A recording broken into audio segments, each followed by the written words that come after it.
Every one of water's properties is unique, and they do not easily fit into the generally accepted laws of physics.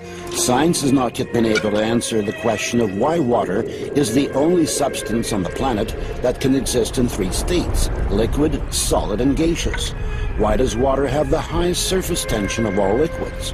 Why is it the most powerful solvent on Earth?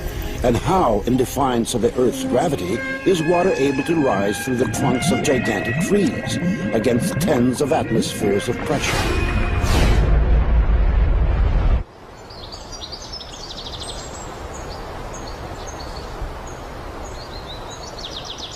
Water has memory.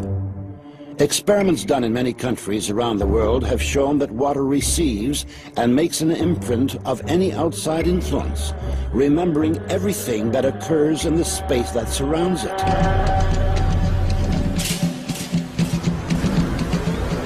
Any substance coming into contact with water leaves a trace in the water. Had our ancestors guessed this when they used silver vessels to turn ordinary water into healing water?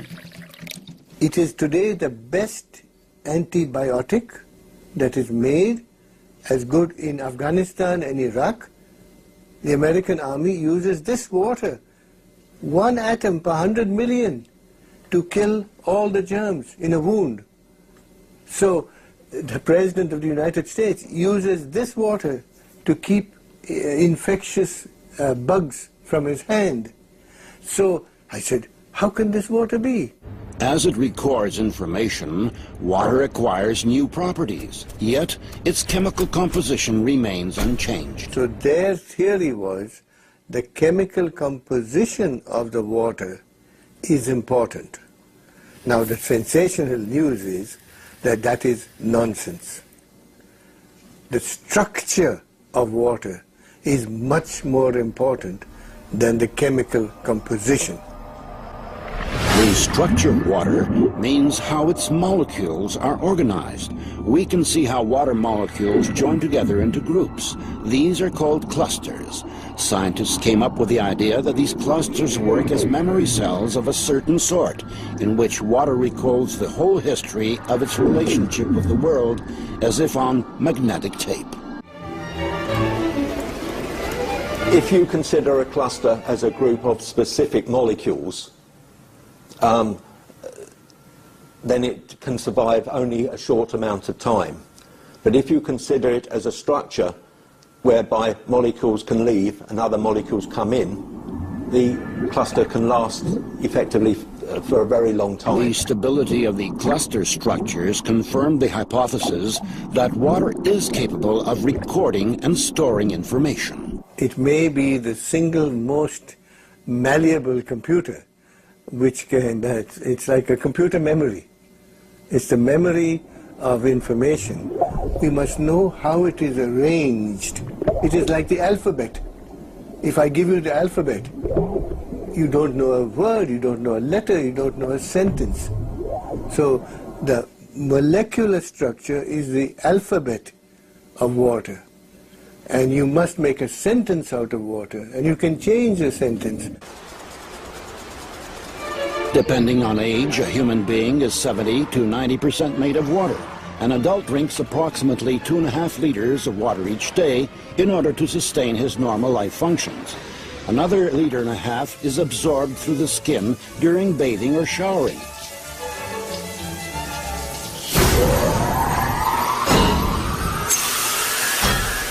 Water makes a long and difficult journey before arriving in our homes. It used to be common knowledge that settlement could only occur where there was a natural source of water. Today, whether or not there is water in a place is of no importance because we transport water for thousands of kilometers using high pressure. In nature, rivers and streams always flow along a smoothly curving course. But any water supply system has multiple right-angle turns.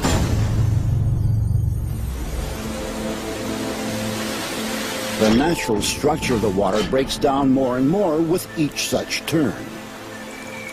Water from a water supply system which flows into our homes through pipes has various forms, crystals of various forms, but they're all deformed. That is, it may look like this, it can look this way, or have these crystals and many other arrangements, but you won't see any symmetry or beauty. It is well known that the water supply in many large cities is a closed-loop system. After undergoing aggressive chemical purification and passing through powerful filters, the water in these systems is returned to our homes, still remembering the chemicals and the violence it was subjected to. Even stronger, however, is the informational pollution that water accumulates as it flows down kilometers-long pipes through thousands and thousands of houses and apartments.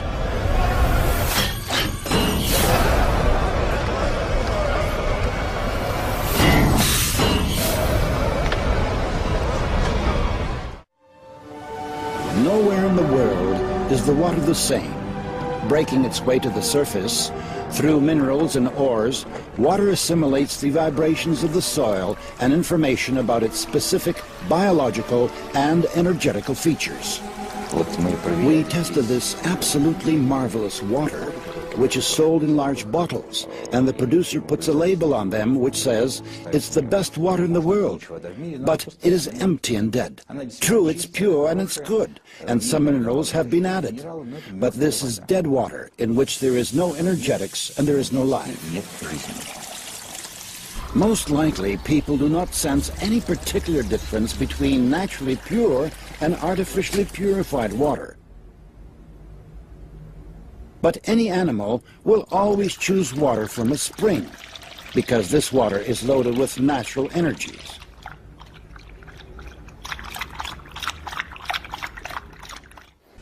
In 1995, Dr. Emoto Masaru was the first one to record musical impressions on water. In Dr. Emoto Masaru's laboratory, they allowed water to listen to music, after which they flash froze the water. And then, under the microscope, they could clearly see the crystals that the water had formed. Here's what the music of Bach looks like.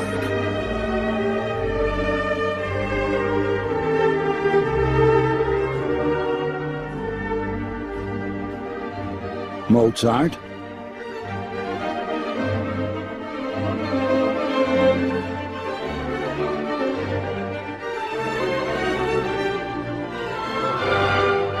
Beethoven.